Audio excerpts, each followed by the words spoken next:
Hey everyone, I'm Skotti from Skotti RNY, and this is my week 319 post-op Roux-en-Y gastric bypass and maintenance update. Yes, hello, welcome back to the channel, welcome back to the vlog. Like I said, I am Skotti. So, talking about my weight loss surgery journey and maintenance, let's talk right now. I'm 6'2", 51 years old. My highest weight ever recorded was 419 pounds in August of 2014. I had surgery July 7th, 2015 at Humber River Hospital in Toronto, Ontario, Canada. My surgery weight was 340 pounds. My weight loss surgery goal weight was 219 pounds, which I originally reached that goal at week 33. My highest regain weight ever was 295 pounds, which was in May of 2020.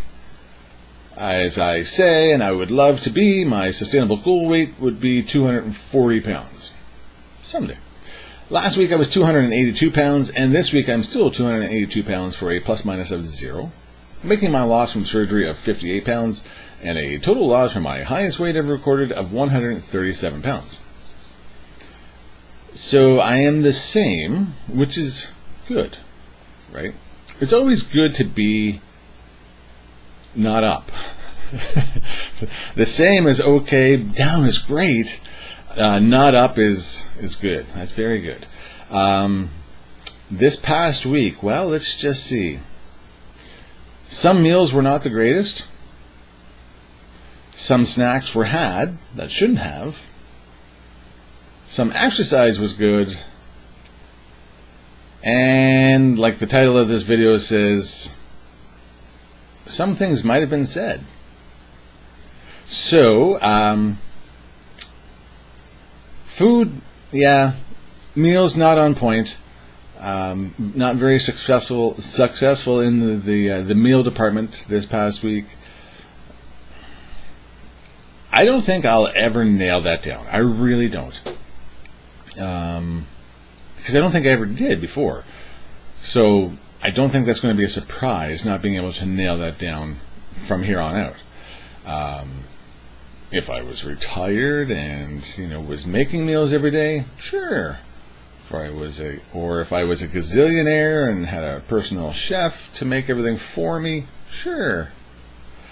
And I didn't have the lifestyle of running around. That's the other key part of it, is that running around part. But so yeah, meals weren't great.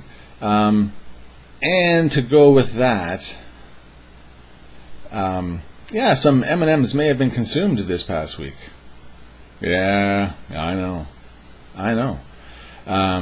That's the addiction part. The addiction is just nuts, really nuts. I almost feel like my addiction is so bad, like it was maybe 2018 or so. Going back in the memory bank, yeah, I think it was around there where I was just almost beside myself with it. 2017, 2018, I think it was 2018. Yeah. Yeah, go back a couple of years in videos and watch some of them. I remember it was in the winterish time. But, yeah, I don't know. You have those, I say you, but I mean me, have those moments where I just can't shake it. There's no shaking it off, that's for sure. That's the song? No, not here. So, again, that's hard. Now, that being said, potato chips, I walk up and down the aisle of potato chips a few times a week when I'm getting groceries.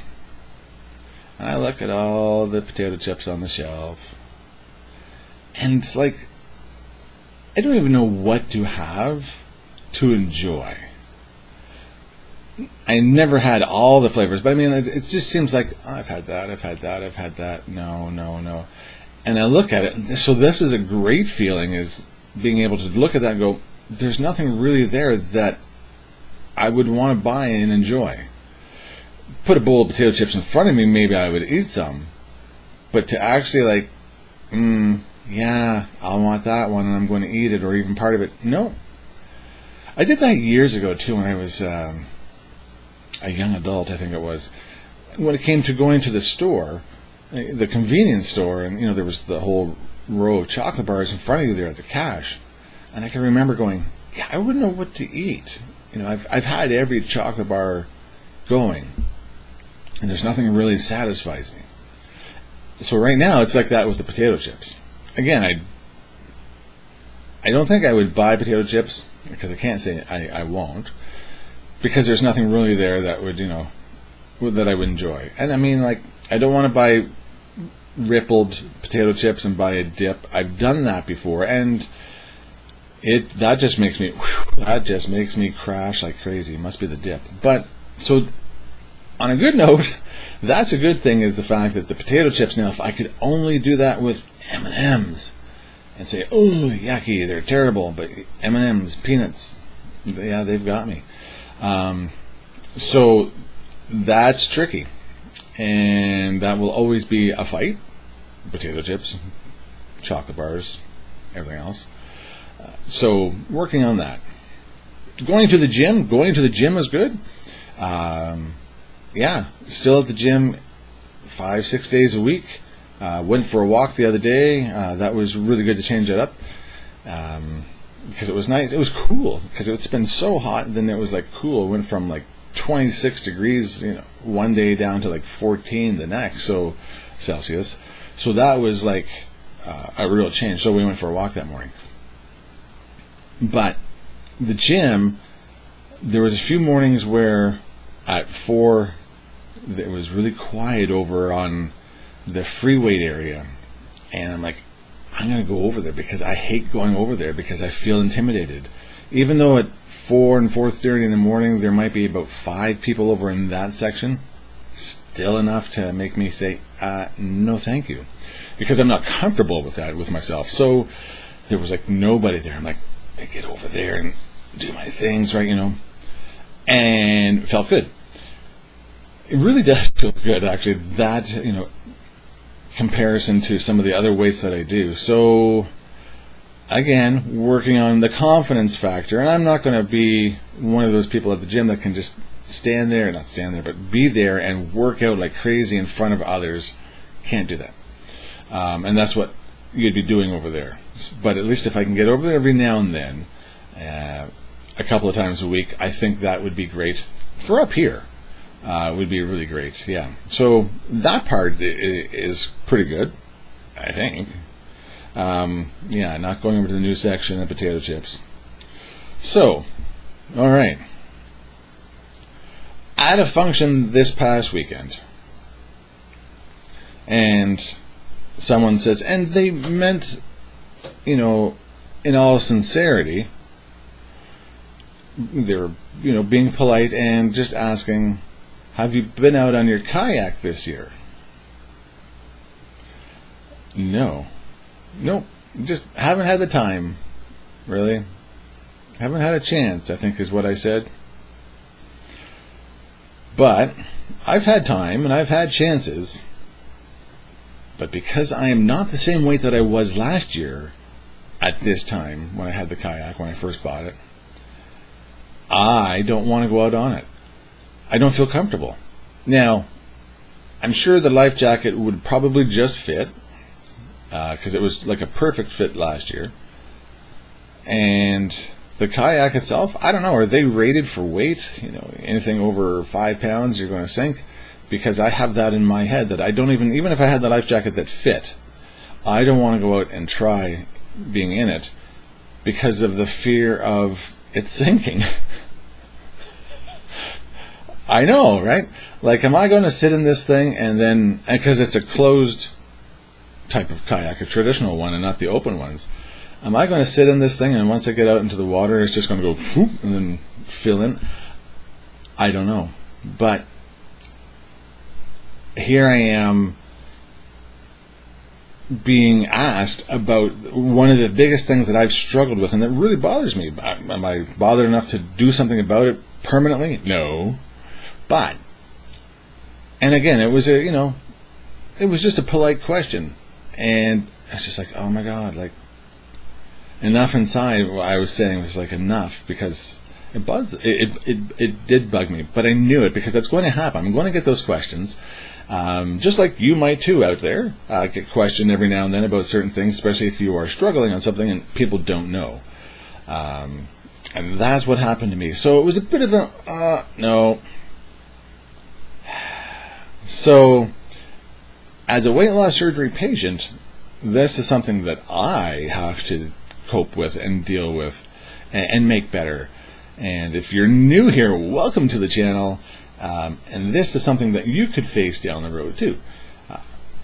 Let's be honest, it's out there. It's a possibility. So it's not all just happy, or whatever. But for me, this was what it was. So that was a bit of a darn. So when people, say something and it just brings out that struggle, that was kind of hard. Again, not enough for me to go, oh my goodness, I got to stop being an idiot and get out there and change the world, in my food habits and lifestyle. No, but it's enough to bring out like that. So anyways, that was a bit whatever interesting for this past week. That's what kind of happened. And I never said anything more to that person about not going in it, and it was just kind of dropped right there. And actually, they had a conversation more about doing kayaking, and they might look into doing it and whatnot. And I almost felt disconnected that I didn't want to engage, in that conversation and say, oh, I'd like to doing this with it and that. It just left it like that. So it happens. And I gotta say though, really, and I can laugh at myself all the time, like I am now in most videos. But really, for the people that you watch that are 319 weeks out, 6 years post-op, consistently, how many people out there do you see that can still be this freaking happy? Because I am, I have some down moments, but I'm still this freaking happy, even though I'm not at the weight that I want to be. I am still better than what I was. So even though I have my struggles with M&Ms, and meals and being confronted with my struggles, I'm still a happy guy. And that, again, is one thing about weight loss surgery that I love. It still gives me that overall feeling of happiness that I've done something correct with my body, with my body, mind and soul and everything. So even though it seems like a bit of a bummer, a downer, about the video and the things that I'm going through, overall, folks, still feel fantastic. Yeah, I feel fantastic. That's right. And hopefully you do too. So that's it in a nutshell for this week. Thanks again, everybody, for subscribing. I do appreciate your support, as I always say. And please like the videos, because we always like to be liked, and it helps the algorithm, right? It certainly does. And that's it. So you guys have a great week. And remember, not every day is fantastic, but at least I have the opportunity to live every day. Until next time, take care and bye-bye.